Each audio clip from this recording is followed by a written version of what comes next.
Hi guys, hope you are ready for the class. Let us begin. अपने पिछले video lecture में हमने बतलाया था कि 8 पार्ट ऑफ स्पीचेस होते हैं जिनमें सबसे डिफिकल्ट होता है वर्ब, और इस वर्ब चैप्टर में भी सबसे कंफ्यूजिंग है टेंस। बचपन से ही हमारे दिमाग में यह बिठा दिया गया है कि टेंस बहुत भारी होता है, बहुत भारी होता है। टेंस ने हमेशा हमें टेंस कर दिया है। तो आइए हम पढ़ते हैं अब टेंस। इस वीडियो को देखने के बाद मुझे लगता है कि आपको टेंस में कोई दिक्कत कभी नहीं आएगी। So students, tense. टेंस का हिंदी मीनिंग होता है काल। So we can say that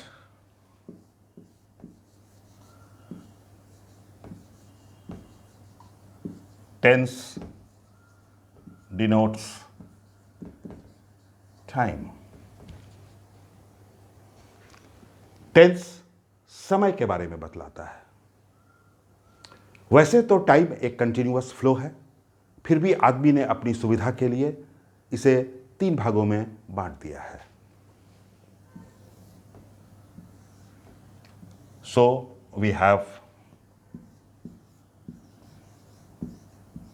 present time and present tense, past time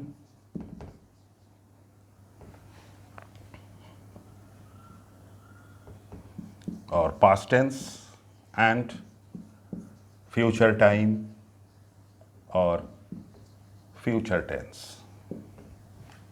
present tense means वर्तमान काल, जो समय वर्तमान में है, अभी है। पास्ट टेंस मीन्स भूतकाल, जो बीत गया है।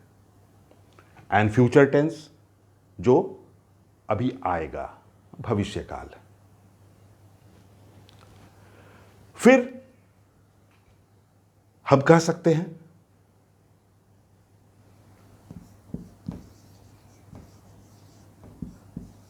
कि time tense tells us about the time of the action.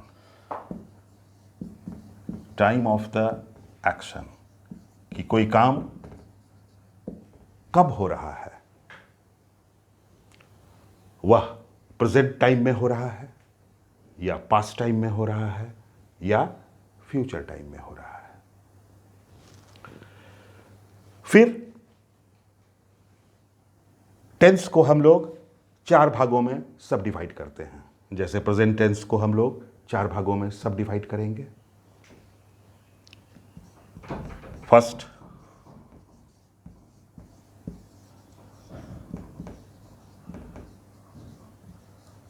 Present simple, और इसी को हम लोग कहते हैं present indefinite. Second is present continuous. Third is present perfect, and fourth is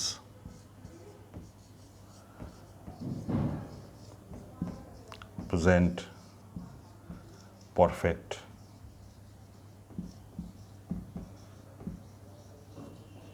continuous. इसी तरह से पास्ट टेंस के भी 4 रूप होंगे: पास्ट सिंपल और indefinite, past continuous, past perfect and past perfect continuous. Future के भी 4 रूप होंगे: future simple, future continuous, future perfect and future perfect continuous. अब हम लोग सेपरेटली देखेंगे अलग अलग चैप्टर्स को।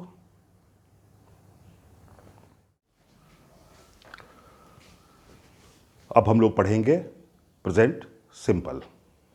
प्रेजेंट सिंपल का सारा स्ट्रक्चर यहाँ लिखा हुआ है। आप चाहें तो इसे नोट भी कर सकते हैं, चाहें तो इसका स्क्रीनशॉट भी ले सकते हैं। तो व्हाट इज प्रेजेंट सिंपल? तो present simple simply tells you about the action that takes place. कोई घटना जो सामान्य रूप से हो रही है उसे ही हम प्रेजेंट सिंपल कहते हैं। मैं पढ़ता हूँ, वह जाता है, तुम खेलते हो, मैं रोज स्कूल जाता हूँ, वह सदा सच बोलता है, वह कभी देर से नहीं आता है। These all sentences are present simple. Now come to the structure of present simple.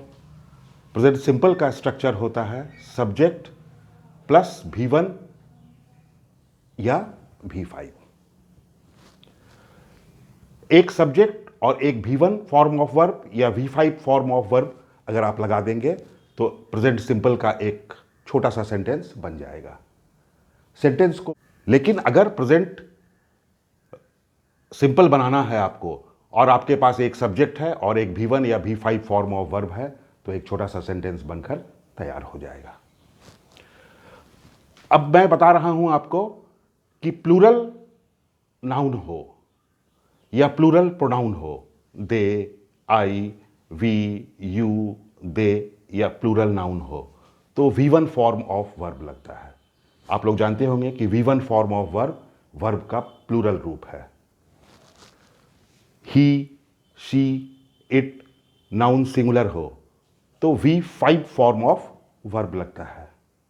अपने पिछले वीडियो में हमने बताया भी था आपको कि नाउन में अगर एस या ईएस लगाते हैं तो नाउन प्लूरल हो जाता है और वर्ब में एस या ईएस लगाते हैं तो वर्ब सिंगुलर हो जाता है।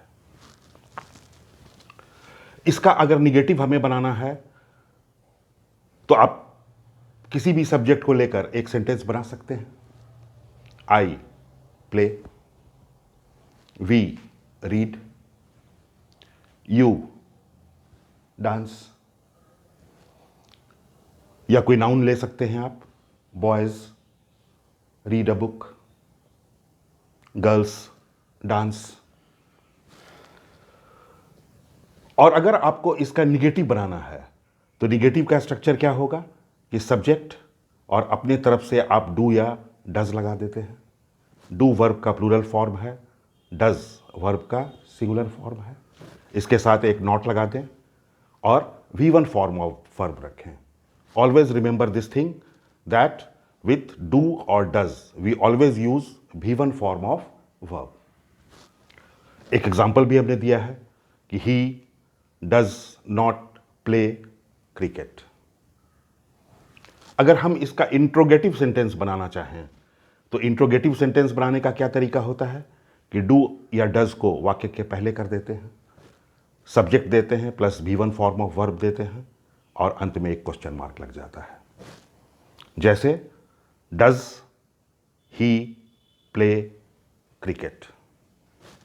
अगर आप इसका इंट्रो निगेटिव बनाना चाहते हैं, क्या वह नहीं खेलता है, do does plus subject plus not plus V1। Does he not play cricket. और अगर हम इसका कॉन्ट्रैक्टेड फॉर्म बनाना चाहते हैं, कॉन्ट्रैक्टेड फॉर्म का अर्थ है शॉर्ट फॉर्म। शॉर्ट फॉर्म हम लोग नॉट ऐसे भी लिखते हैं। तो हम लोग जब इस तरह से नॉट लिखेंगे तो यह सब्जेक्ट के पहले आएगा, लेकिन जब हम फुल फॉर्म ऑफ नॉट लिखेंगे तो यह हमेशा सब्जेक्ट के बाद आएगा। और अगर कोई WH वर्ड आपको डालना है जैसे व्हेन, वेयर, हाउ, वाई, वह क्रिकेट खेलता है, he plays cricket. Does he play cricket, वह क्रिकेट कहाँ खेलता है, where does he play cricket, वह क्रिकेट कब खेलता है, when does he play cricket. तो WH का जो भी वर्ड है, हाउ, व्हेन, वेयर, वाई, इसको हम वाक्य के शुरू में रख देते हैं और उसके बाद सेम स्ट्रक्चर फॉलो करते हैं। तो आपको प्रेजेंट सिंपल का स्ट्रक्चर क्लियर होगा। हम एक एग्जांपल से और देखते हैं।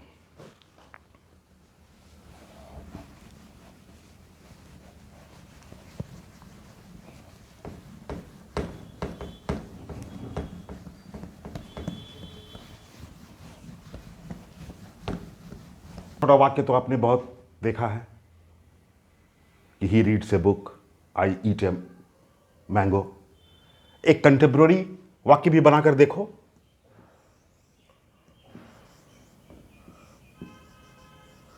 कि ऑनलाइन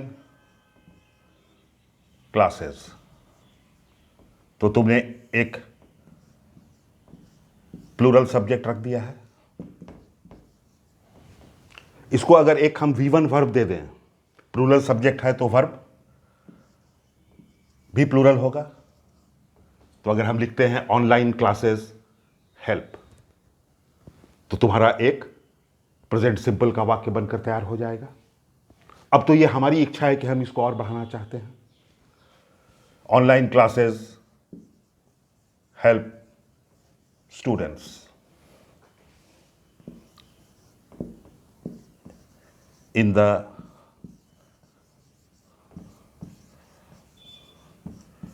preparation of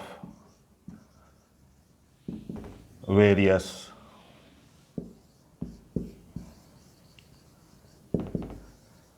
examinations। हमने वाक्य को बड़ा कर दिया, फिर भी इसमें एक प्लूरल सब्जेक्ट है और एक प्लूरल वर्ब है, इसलिए यह प्रेजेंट सिंपल है। अब इस वाक्य का तुम निगेटिव अगर बनाना चाहो तो बहुत इजीली बना सकते हो तुम, कि online classes do not help students in the preparation of various examinations.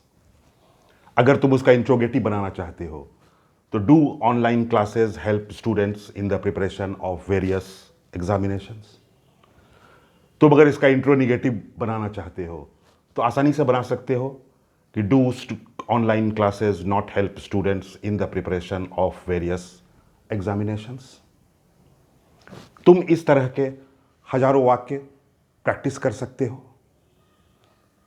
And always remember this thing that practice makes a man perfect. Let us come to present continuous. जैसा कि नाम से ही क्लियर है कि continuous, this means the action is continuous, the action is going on. कोई काम अभी तक जारी है। इसका स्ट्रक्चर क्या होता है कि इसमें अफर्मेटिव सेंटेंस में एक सब्जेक्ट होता है। सब्जेक्ट के अनुसार तुम एम, इज, आर लगाते हो। अगर आई सब्जेक्ट है तो एम लगाते हो। सब्जेक्ट अगर सिंगुलर है तो इज लगाते हो। सब्जेक्ट अगर प्लूरल है तो आर लगाते हो। और इसमें V4 फॉर्म ऑफ वर्ब का प्रयोग होता है। अपने पिछले वीडियो लेक्चर्स में हमने बतलाया था कि V4 का मतलब है ING फॉर्म। अगर वर्ब में हम लोग ING लगाते हैं तो वो V4 हो जाता है। तो सिंपली अगर एक एग्जांपल लो तुम तो क्या होगा, I am reading a book. इसका तुम अगर निगेटिव बनाना चाहो तो क्या करोगे, इसमें एक नॉट जोड़ दो, वाक्य निगेटिव हो जाएगा। For example, I am not reading a book. अगर तुम इंट्रोगेटिव बनाना चाहो तो तुम लोग जानते हो कि इंट्रोगेटिव में वर्ब पहले आ जाता है। तो am, is, are plus subject plus V4 और अंत में एक क्वेश्चन मार्क लग जाएगा। तो सेंटेंस क्या बन जाएगा, am I reading a book. अगर तुम उसका इंट्रोनिगेटिव बनाना चाहो तो फिर क्या होगा, am, is, are plus subject plus not plus V4। Example, I am I not reading a book. और अपने पिछले वीडियो लेक्चर में हमने तुमको बतलाया था कि कॉन्ट्रैक्टेड फॉर्म भी होता है। तो इजेंट का तो कंट्रैक्टेड फॉर्म, इज नॉट का तो कंट्रैक्टेड फॉर्म इजेंट होता है, आर नॉट का कंट्रैक्टेड फॉर्म आरेंट होता है, लेकिन एम नॉट नहीं होता है। इसलिए एम से हम लोग कंट्रैक्टेड फॉर्म नहीं बनाएंगे। और जैसा कि हमने बतलाया था कि WH क्वेश्चंस, तो इसके साथ भी वही होगा कि अगर तुम WH वर्ड चाहते हो तो इस WH वर्ड को वाक्य के बिगनिंग में रख दो। हाँ, और जानते ही हो तुम लोग कि WH वर्ड क्या होते हैं, व्हेन, वेयर, हाउ। अधिकांशतः जो वर्ड WH से शुरू होते हैं उसमें एक हाउ भी आता है। ये WH क्वेश्चंस हैं। इसको तुम एक कंटेम्प्रेरी एग्जाम्पल से भी समझ सकते हो।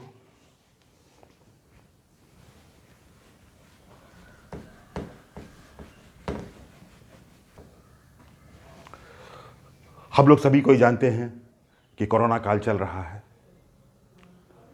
कोरोना हमारे देश में बहुत तेजी से फैल रहा है, तो तुम इसको प्रेजेंट कंटिन्यूअस में बहुत इजीली बना सकते हो।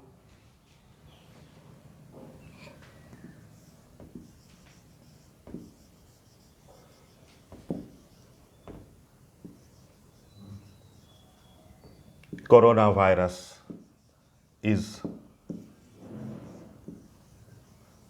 स्प्रेडिंग।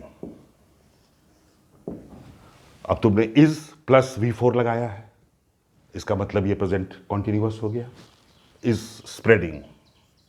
वाक्य को अगर बड़ा करने का इच्छा है तो लिख सकते हो इन आवर कंट्री। अब अगर तुम इसका निगेटिव बनाना चाहो तो बहुत इजीली लिख सकते हो corona virus is not spreading in our country. Interrogative, is corona virus spreading in our country, is corona virus not spreading in our country. या कंट्रैक्टेड फॉर्म अगर चाहते हो तो इजीली लिख सकते हो isn't corona virus spreading in our country. Corona virus हमारे country में क्यों स्प्रेड कर रहा है, हमारे लोगों की वजह से ही स्प्रेड कर रहा है, क्योंकि हम कोरोना के नियम का पालन नहीं कर रहे हैं। तो why corona virus is spreading in our country. तुम खुद भी सोच के इस तरह के वाक्य इजीली बना सकते हो और प्रैक्टिस कर सकते हो। Now come to present perfect. Again जैसा नाम से ही तुमको क्लियर है कि परफेक्ट मीन्स कोई काम परफेक्ट हो चुका है, मीन्स कोई काम कंप्लीट हो चुका है, कोई काम फिनिश हो चुका है। तो present perfect shows that the action is complete और फिनिश्ड। इसका स्ट्रक्चर क्या होता है? इसका स्ट्रक्चर अफर्मेटिव में है subject plus has have. You all know कि हैज सिंगुलर फॉर्म है और हैव प्लूरल फॉर्म है, plus V3 form of verb, verb का तीसरा रूप, पास्ट पार्टिसिपल रूप। For example you can say Ram singular है इसलिए हैज। बॉयज होता तो हम लोग हैव लेते। तो Ram has eat, ate, eaten, third form of verb. तो Ram has eaten a mango. अगर तुमको इसका निगेटिव बनाना है तो क्या करना है, अपनी तरफ से एक नॉट जोड़ देना है, वाक्य निगेटिव हो जाएगा। Subject has have plus not plus V3, Ram has not eaten a mango. Interrogative करोगे तो फिर क्या करना है, तुम अच्छी तरह से जानते हो कि वर्ब को पहले कर दोगे वाक्य इंट्रोगेटिव हो जाएगा। तो has have plus subject plus V3, end में question mark. Has Ram eaten a mango. Intro negative बनाना है तो has have plus subject plus not plus V1, has Ram not eaten a mango. Contracted अगर करना चाहते हो तो हैजेंट या हैवेंट होगा। कोई WH वर्ड लगाना चाहते हो तो वो वाक्य के शुरू में आएगा। I hope it is very clear to you.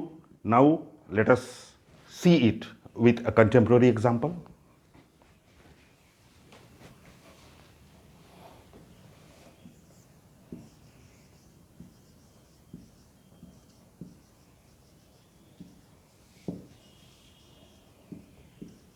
The government has imposed. Government singular है इसलिए हैज लिया हमने। V3 form of verb imposed, ये प्रेजेंट परफेक्ट हो गया। वाक्य को बढ़ाना चाहें तो बढ़ा सकते हैं हम लोग।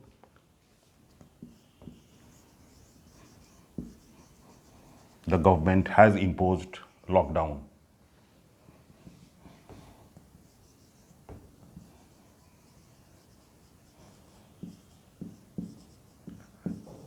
in many states.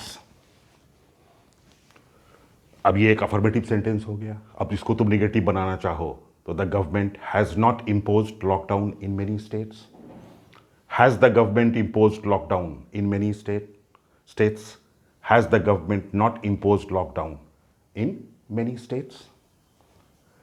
इस तरह के वाक्यों को खुद से बनाकर तुम रेगुलरली प्रैक्टिस कर सकते हो. जितना भी ज़्यादा अभ्यास करोगे उतना ज़्यादा कॉन्फिडेंस गेन करोगे.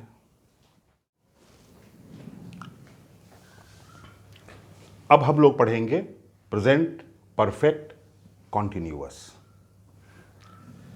कि कोई काम पहले शुरू हुआ है लेकिन वो काम अभी तक जारी है, अभी तक चल रहा है. जैसे हम कहते हैं कि वो 2 घंटे से पढ़ रहा है या वह सुबह से पढ़ रहा है. तो प्रेजेंट परफेक्ट कॉन्टिन्यूअस का स्ट्रक्चर क्या होता है कि इसमें सब्जेक्ट होता है, हैज़ हैव होता है, प्लस बीन होता है, प्लस V4 होता है. आप लोग V4 समझते हैं. तो ही हैज बीन रीडिंग. सुबह से या 2 घंटे से. तो इस तरह के वाक्यों में फॉर और सिंस का प्रयोग होता है. इस बात को बताने के पहले मैं आपसे पूछता हूं इसका स्ट्रक्चर. मैंने तो केवल अफर्मेटिव लिख दिया है. अगर आपको इसका निगेटिव बनाना हो तो आप क्या करोगे? डेफिनेटली तुम हैज़ हैव के बाद एक नॉट लगा दोगे. ये हो जाएगा present perfect continuous. He has not been reading. Interrogative बनाना चाहो तो हैज़ हैव को पहले कर दो. Has he been reading?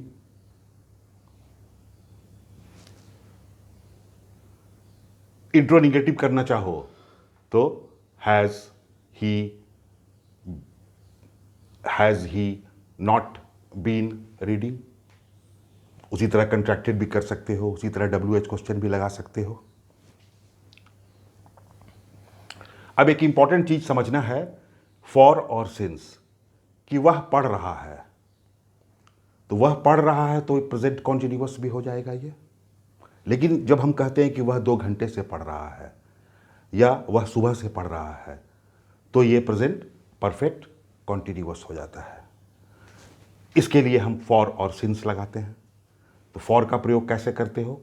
तो फॉर का प्रयोग होता है पीरियड ऑफ टाइम के लिए. पीरियड ऑफ टाइम क्या है कि एक क्षण, एक सिंगल मोमेंट भी पीरियड ऑफ टाइम है. जैसे फॉर ए मोमेंट, तो फिर मान लो सेकेंड भी होगा. For 2 seconds, for 3 minutes, for 4 hours, for 5 days, for 6 months, for 7 years. तो एक क्षण भी जब पीरियड ऑफ टाइम है तो सेकेंड, मिनट, दिन, साल, महीना तो एक समय की लंबी इकाई है. इसलिए इन सबों के लिए हम लोग फॉर का इस्तेमाल करेंगे. और सिंस का अर्थ होता है पॉइंट ऑफ टाइम. जब कोई एकदम निश्चित पॉइंट ऑफ टाइम हो तो हम लोग सिंस का प्रयोग करते हैं. जैसे अगर हम लोग कोई खास दिन बोल रहे हैं तो हम लोग लिखेंगे सिंस मंडे. कोई खास तारीख बोल रहे हैं सिंस 11th अप्रैल. कोई खास साल बोल रहे हैं सिंस 2019. कोई खास महीना बोल रहे हैं तो सिंस में. कोई घटना हो since Holi, since childhood, since morning सुबह से, सिंस लास्ट नाइट. तो पीरियड ऑफ टाइम के लिए हम लोग फॉर का प्रयोग करेंगे और पॉइंट ऑफ टाइम के लिए हम लोग सिंस का प्रयोग करेंगे. तो अब सोचो कि इसी वाक्य में जब हम जोड़ देंगे ये वह 2 घंटे से पढ़ रहा है तो 2 घंटा तो पीरियड ऑफ टाइम है तो इसके लिए फॉर का प्रयोग होगा. तो he has been reading for 2 hours. और अगर हम लिख दें कि सुबह से पढ़ रहा है तो निश्चित हो जाएगा, तो ये पॉइंट ऑफ टाइम होगा। तो हमारा वाक्य क्या हो जाएगा कि he has been reading since morning.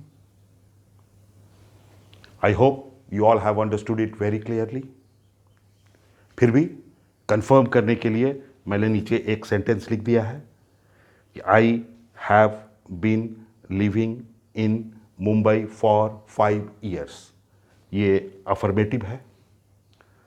इसका निगेटिव, इंट्रोगेटिव और इंट्रोनिगेटिव सारे लोग कमेंट बॉक्स में कमेंट करें, ताकि मैं यह कंफर्म हो सकूं कि आप लोगों ने बातों को अच्छे ढंग से समझ लिया है। चलिए मिलते हैं अगले क्लास में। तब तक के लिए goodbye, stay healthy and keep practising.